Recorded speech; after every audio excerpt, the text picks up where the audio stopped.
let's try to take a closer look at who inhabits the university's communication ecosystem. Imagine you are in charge of communications at your university. A circular arrives about a new enrollment procedure. You need to communicate it quickly, but to whom exactly? Only to the students? To families as well? To the lecturers? To the administrative staff? Who should it be sent to? In what format? In what language? The answer is not at all obvious because a university, whatever its size, does not have just one audience, it has many. And each of these audiences has different needs, different expectations, different rights. Communicating well means first and foremost knowing who we are talking to.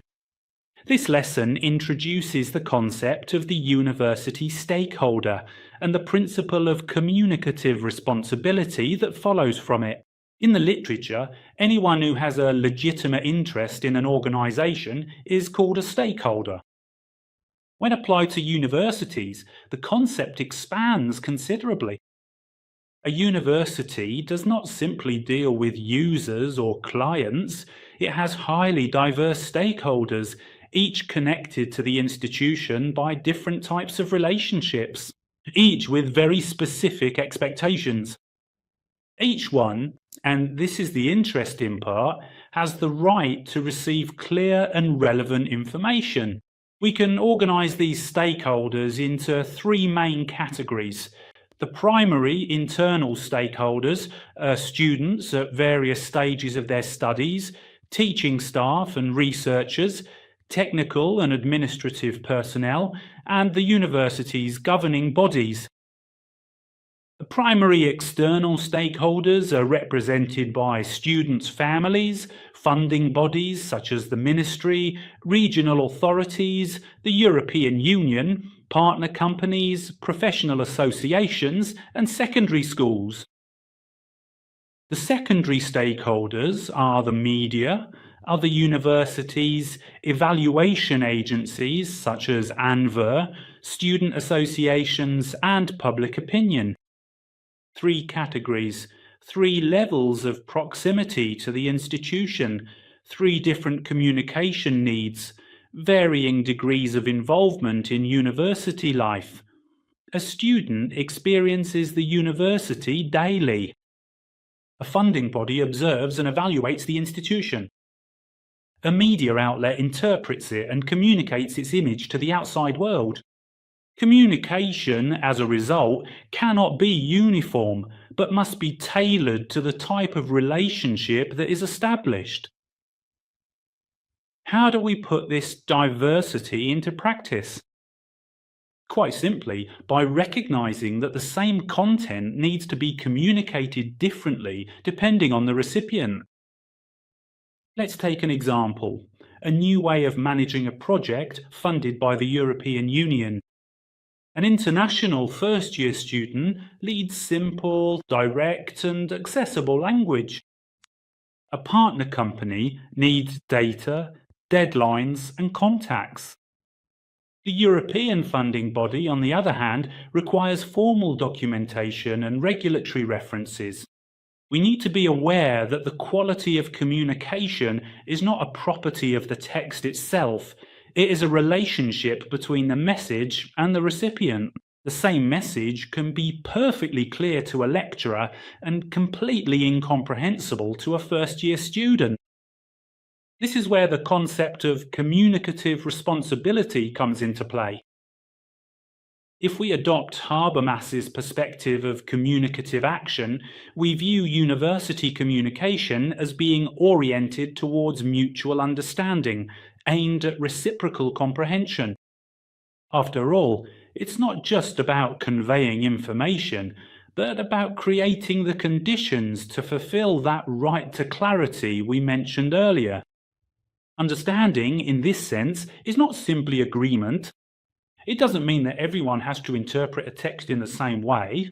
It means that the institution takes on the responsibility of making what it communicates understandable. It's a subtle but crucial shift because it moves the focus from the efficiency of the message to responsibility towards the recipient. If we think about it, this is first and foremost an ethical commitment, even before it is an organisational one, and it can be expressed in terms of fairness.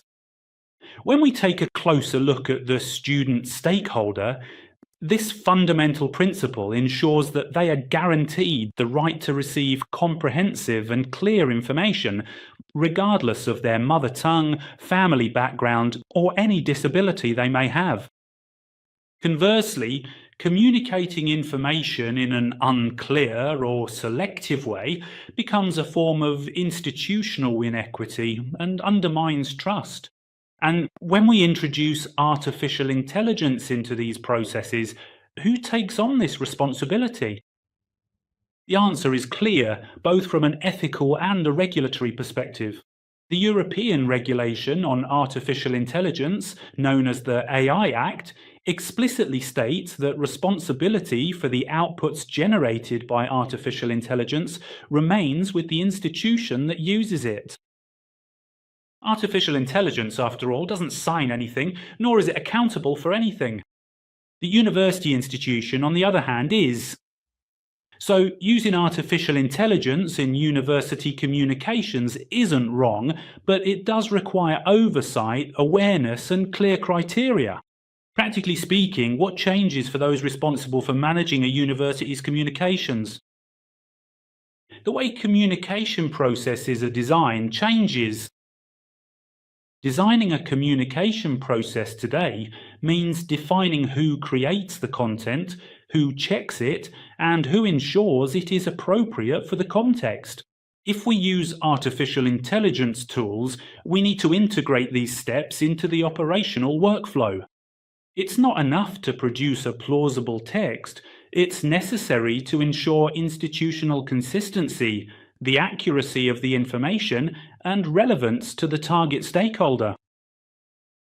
To stick with the previous example, if I use artificial intelligence to generate a communication intended for international students, I must check that the tone is appropriate, the information is accurate, and the language is accessible.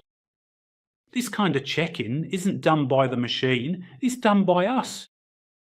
As a result, communicative responsibility towards the various stakeholders is not transferred to the tool.